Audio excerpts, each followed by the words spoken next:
Hello students, welcome to our channel. Students, आज इस video में हम जो करने जा रहे हैं वो है class 6 Honey separate text book English की। और इसमें आज हम करने वाले हैं chapter 1 who did पैट्रिक्स homework. Before you read, discuss in class, do you like homework. क्या आपको गृह कार्य पसंद है? Do you do it your self, कि क्या आप इसे स्वयं करते हैं? और डू यू गेट हेल्प, क्या आप जो है इसके लिए हेल्प लेते हैं? What homework do you usually have, आपको सामान्यतः कौन सा होमवर्क जो है वो मिलता है। तो ये कुछ क्वेश्चंस हैं जो टीचर क्लास में पूछ सकता है बच्चों से इस लेसन को स्टार्ट करने से पहले। जैसे भाई, क्या आपको होमवर्क पसंद है? तो बच्चे जवाब देंगे कि भाई यस और नो में। Do you do it yourself और do you get help. Teacher ये पूछेगा बच्चों से कि भाई होमवर्क आप अपने आप करते हो या किसी की हेल्प लेते हो। और फिर टीचर बच्चों से पूछ सकता है कि तुम्हें सामान्यतः किस प्रकार का होमवर्क जो है मिलता है। ये कुछ क्वेश्चंस हैं जो कि भूमिका के रूप में टीचर स्टूडेंट से पूछ सकता है। अब चलते हैं हम लेसन की तरफ। Who did पैट्रिक्स homework. तो ये है आपका चैप्टर, हम स्टार्ट करने वाले हैं। Patrick never did homework. Patrick कभी होमवर्क नहीं करता था। टू बोरिंग, इतना उबाऊ। ही सेड, उसने कहा। He played hockey and basketball and Nintendo instead. वो हॉकी खेलता था, बास्केटबॉल खेलता था और होमवर्क करने के बजाय जो है वीडियो गेम खेलता था। हिज टीचर्स टोल्ड हिम, उसके अध्यापक उसे कहते थे, पैट्रिक डू योर होमवर्क और you want learn a thing. अपना होमवर्क करो, अपना गृह कार्य करो, अन्यथा तुम कुछ नहीं सीख पाओगे। एंड इट्स ट्रू, और ये सच है। Sometimes he did feel like an ignoramus, कभी कभी वह इग्नोरेमस की तरह महसूस करता था। इग्नोरेमस का मीनिंग आप देख रहे हैं, दिया हुआ है। An ignorant person who lakhs education, एक अज्ञानी व्यक्ति जिसमें शिक्षा का अभाव होता है। तो इग्नोरेमस का मतलब हो गया वन हु लैक्स एजुकेशन, यानी अज्ञानी। Then one day he found his cat playing with a doll. फिर एक दिन उसने अपनी बिल्ली को देखा, playing with a little doll, वो लिटिल डॉल के साथ जो है खेल रही थी। And he grabbed it away, और उसने उसको जो है फिर पकड़ लिया कि भाई डॉल को। टू हिज सरप्राइज, उसके लिए हैरानी की बात ये थी कि इट वॉजंट ए डॉल, ये एक डॉल नहीं थी। कि भाई ये एक गुड़िया नहीं थी बिल्कुल भी, but a man of the tiniest size, बल्कि एक अत्यधिक छोटा मनुष्य था। अत्यधिक छोटा साइज में मनुष्य था। टाइनीएस्ट का मतलब होता है very small. He had a little wool shirt with old fashioned breeches and a high tall hat much like a witches. तो यहाँ पर आप देखें कि भाई उसने जो है एक छोटा सा जो है वुल शर्ट पहन रखा था। वुल का मतलब होता है ऊनी, और शर्ट जो है उसने पहना हुआ था जो कि ओल्ड फैशन ब्रीचेस का था। ओल्ड फैशन ब्रीचेस आप देखें, यहाँ पर ओल्ड फैशन होता है पुराने फैशन का, और ब्रीचेस का मतलब आप देखें लिखा हुआ है ब्रीचेस। और short trousers, short trousers means जो छोटी जो पतलून होती है उसको हम शॉर्ट ट्राउज़र बोलते हैं। The writer here spells it, यहाँ पर लेखक इसको स्पेल करता है ब्रीचेस फॉर फन, आनंद के लिए, to rhyme with the word witches, ताकि इसको जो है विचेस से राइम किया जा सके। तो जैसे मान लो जैसे जादूगर वगैरह जो है पहनते हैं, उस तरह से इसको राइम करने के लिए वर्ड यूज किया गया है ब्रिचेस। ही येल्ड, येल्ड का मतलब शाउटेड, चिल्लाया। सेव मी, मुझे बचाओ। Don't give me back to that cat, मुझे वापस उस कैट को मत दो। I will grant you a wish, मैं तुम्हें एक विश को जो है ग्रांट करूँगा। आई प्रॉमिस यू दैट, मैं तुम्हें इसका वचन देता हूँ। तो कहते हैं वो जो लिटल मैन था, जो टाइनिएस्ट साइज का मैन था, he yelled, he shouted, save me, मुझे बचाओ। Don't give me back to that cat, मुझे वापस उस कैट को मत दो। I will grant you a wish, मैं तुम्हें एक विश दूंगा। आई प्रॉमिस यू दैट, इस बात का मैं तुम्हें वचन देता हूँ। Patrick couldn't believe how lucky he was, Patrick जो है विश्वास नहीं कर पाया कि वो कितना लकी था, कि वो कितना भाग्यशाली था। Here was the answer to all of his problems, यहाँ उत्तर था उसकी सभी समस्याओं का। So he said, इसलिए उसने कहा, only if you do all my homework till the end of the semester, that's 35 days, इसलिए उसने कहा कि केवल तब ही जब तुम मेरा सारा होमवर्क कर दोगे, till the end of the semester, semester के अंत तक, दैट्स 35 डेज, जो कि 35 दिन है। तो सेमेस्टर सिस्टम होता है हाफ ईयर कोर्स, या टर्म ऑफ 6 मंथ्स। उसके बाद है आगे, अब यहाँ पर 35 डेज बचे थे फर्स्ट ये जो सेमेस्टर जो है एंड होने में। If you do a good enough job, I could even get A. तो इसमें है कि if you do a good enough job, यदि तुम एक अच्छा कार्य मतलब कर सकते हो तो मुझे जो है ए ग्रेड भी मिल सकता है। The little man's face wrinkled like a dish cloth thrown in the hamper. तो जो लिटिल मैन जो था उसका जो चेहरा था उस पर रिंकल्ड पड़ गए डिस्क क्लॉथ की तरह, जैसे कि जो डिस्क क्लॉथ होता है जिसे कि हम हैम्पर में फेंक देते हैं, उस तरह से उस लिटिल मैन के चेहरे पर रिंकल्ड पड़ गए। डिस्क क्लॉथ का मतलब होता है a cloth used for washing dishes, एक कपड़ा जिसका इस्तेमाल हम डिशेस यानी बर्तनों को साफ़ करने के लिए करते हैं। जब हम साफ़ करते हैं उस कपड़े को, तो क्या होता है कि जिस कपड़े से हम बर्तनों को साफ़ करते हैं तो उसके बाद उस कपड़े पर जो है थोड़ा सा कपड़ा जो है उसमें रिंकल्ड हो जाता है वो। तो वही बात इसमें कही गई है कि भाई उस लिटिल मैन के चेहरे पर झुर्रियाँ पड़ गई डिस्क क्लॉथ की तरह, जिसे हम हैम्पर में डाल देते हैं। हैम्पर होता है बास्केट विद अ लिड, ढक्कन वाली टोकरी, ढक्कन वाली टोकरी। ही किक्ड हिज लेग्स, उसने अपनी लेग्स को किक किया। एंड डबल्ड हिज फिस्ट, और अपनी मुट्ठियों को डबल्ड कर लिया यानी बंद कर लिया। एंड ही ग्रीमेस्ड, ग्रीमेस्ड का मतलब होता है बोहें चढ़ाना। ग्रीमेस्ड का मतलब क्या होता है? बोहें चढ़ाना यानी स्काउल्ड। ग्रीमेस्ड मीन्स स्काउल्ड, बोहें चढ़ाना। By meaning faces to frown. उसके बाद है आपका and pursued his lips. Pursued his lips का मतलब होता है शोक से होंठ सिकोड़ना,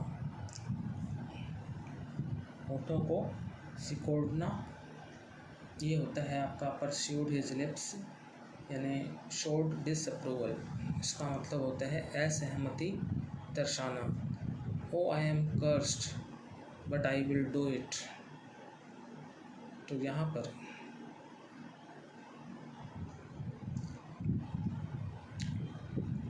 ओ आई एम कर्स्ड, कर्स्ड का मतलब होता है अभिशप्त, अभागा। But I will do it, लेकिन मैं करूँगा। तो little man's face wrinkled like a dishcloth thrown in the hamper. He kicked his legs and doubled his fist, and he grimaced and scowled and pursed his lips. Oh, I am cursed, but I will do it. तो pursed his lips का मैंने meaning आपको बताया था, showed disapproval, और cursed का मतलब होता है अभिशप्त, और इंग्लिश में हम कहते हैं डैम्ड, DAMNED।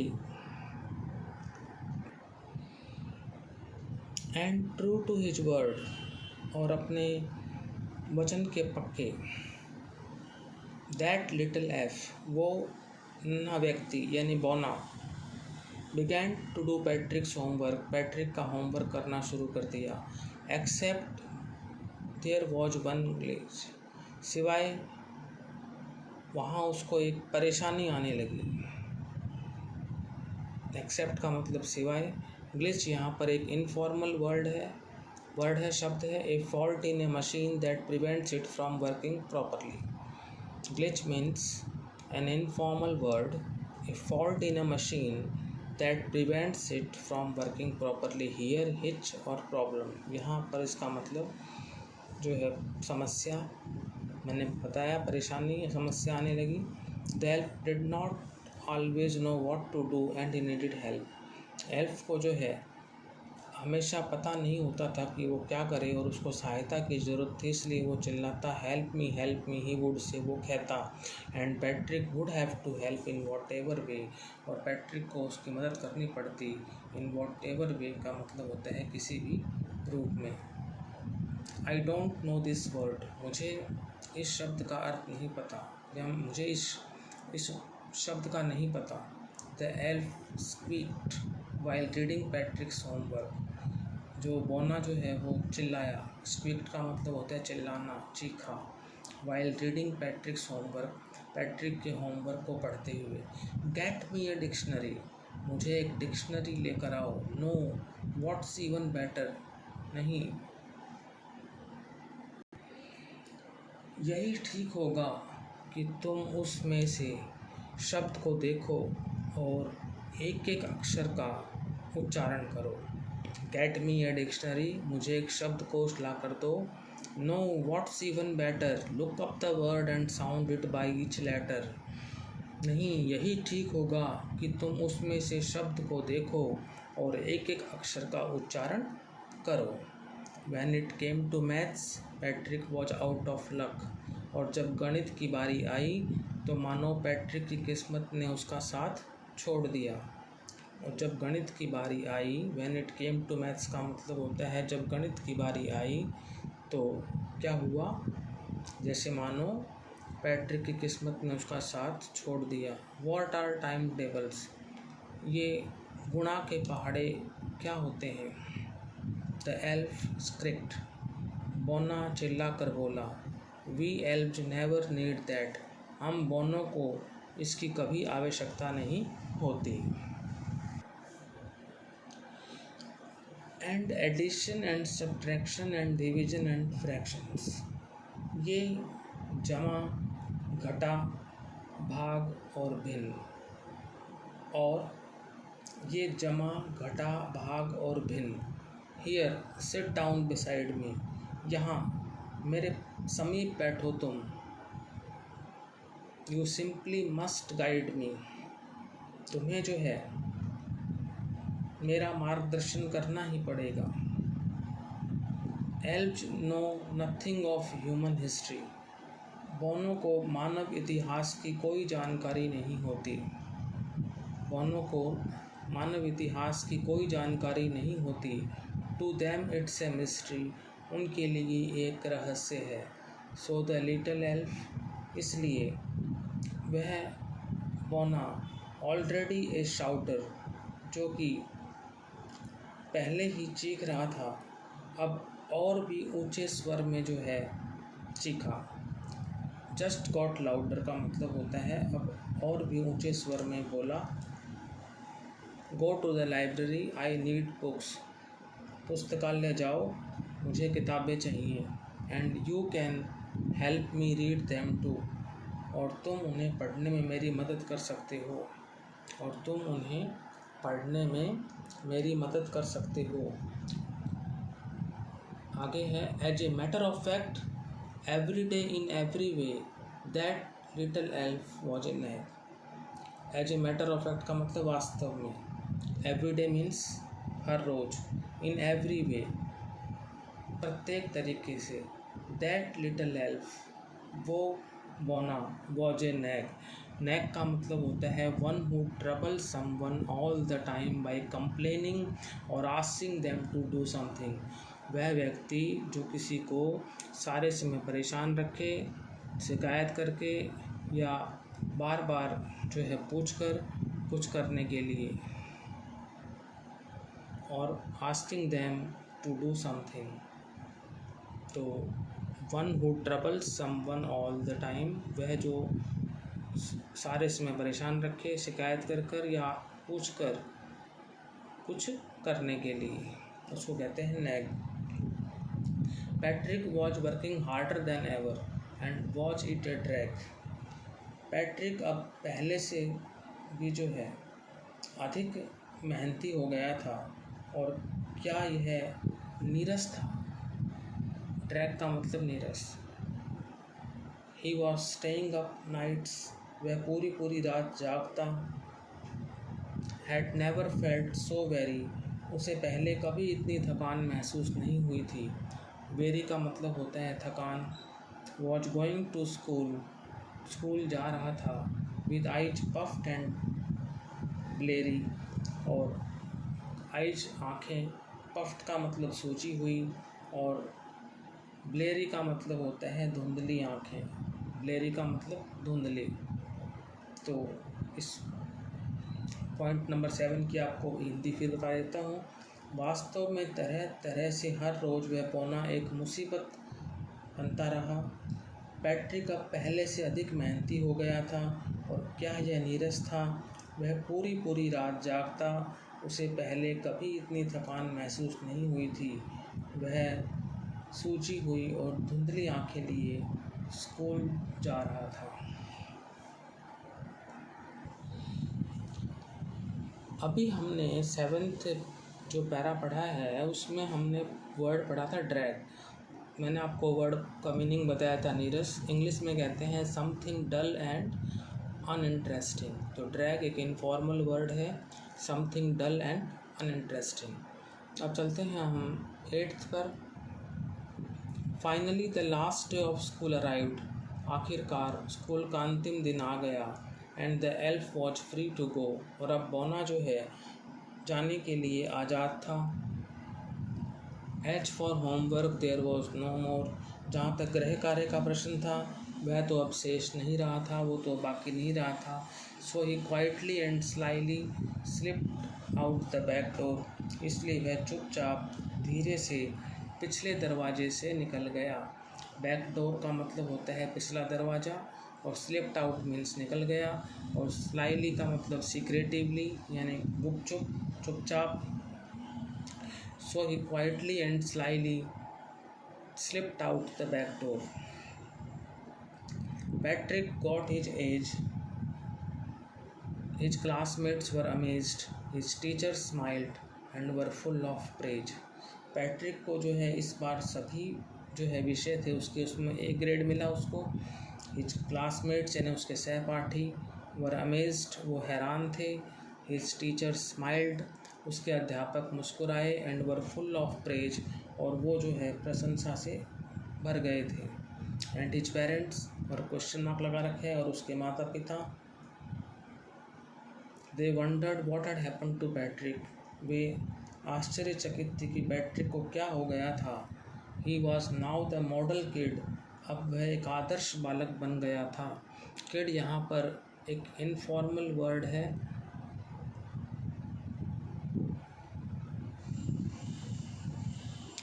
और उसके बाद आगे है आपका क्लीन्ड हिज रूम, अपना जो है कमरा साफ करता। डिड हिज कोर्स, कोर्स का मतलब होता है प्रतिदिन के काम स्वयं करता। वह चीयरफुल, प्रसन्न रहता। नेवर रूड, कभी भी असिस्ट नहीं रहता। Like he had developed a whole new attitude, जैसे कि मान लो उसने एक पूरा नया दृष्टिकोण अपना लिया था। तो यहाँ पर जो आप देखेंगे कि मीनिंग दिया हुआ है, a child course work that must be done every day, way work जो रोज़ाना करने चाहिए, ऑफन बोरिंग। और एटीट्यूड होता है ए फीलिंग अबाउट समवन और समथिंग, किसी के प्रति कुछ भावना रखना, उसको एटीट्यूड कहते हैं। You see in the end, आप देखते हैं अंत में, Patrick still thought he had made that tiny man do all his homework. Patrick अभी भी सोचता था कि उसने उस टाइनी मैन को जो है मजबूर किया था या उस बौने से अपना सारा गृह कार्य करवाया था। But I will share a secret, पर मैं आज आपके सामने एक राज की बात बताऊंगा। Just between you and me, केवल मेरे और आपके बीच में। इट वॉजंट द एल्फ, यह बौना नहीं था। Patrick had done it himself, Patrick ने स्वयं अपना सारा गृह कार्य किया था। तो सारा का सारा काम आप देख रहे हैं कि जो बौना बार बार कह देता था कि भाई मुझे ये नहीं आता, ये नहीं आता, तो एक किस्म से पैट्रिक भी उसको बता रहा था। तो फिर ये कह सकते हैं कि it wasn't the elf, Patrick had done it self, यह बौना नहीं था, अभी तो पैट्रिक ने ही स्वयं अपना सारा गृह कार्य किया था। तो स्टूडेंट्स, हमने आज लेसन 1 किया है। उम्मीद करते हैं कि आपको समझ में आया होगा। नेक्स्ट वीडियो में हम लेसन 2 करेंगे। Thank you.